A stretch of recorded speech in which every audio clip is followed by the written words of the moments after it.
Apoy ni Ronald Barlos sa Batangas. Kalbosan ng Huwebes ang isang 20 taong gulang na lalaking kabilang sa Regional Most Wanted Person matapos maresto ng mga elemento ng Batangas Police Provincial Office sa Parañaque City, Metro Manila.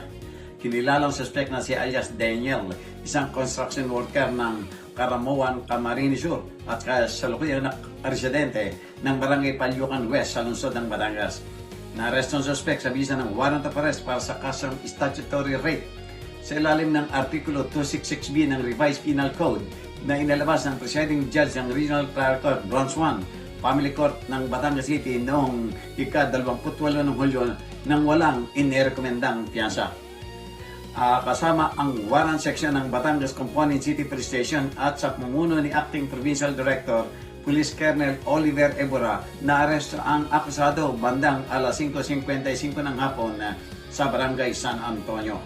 Pinalahanan ng suspect sa kanya mga karapatang konstitusyonal sa ilalim ng Miranda Doctrine sa mismong oras ng pag-aresto, habang nakatala rin sa body-worn camera ang mga operatiba ang buong proseso alinsunod sa operational guidelines ng Philippine National Police.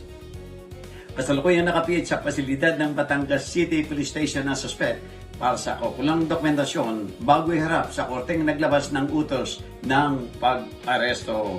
Para sa journalnews.com.ph, Cesar Jojo Magsambol, People's Tonight.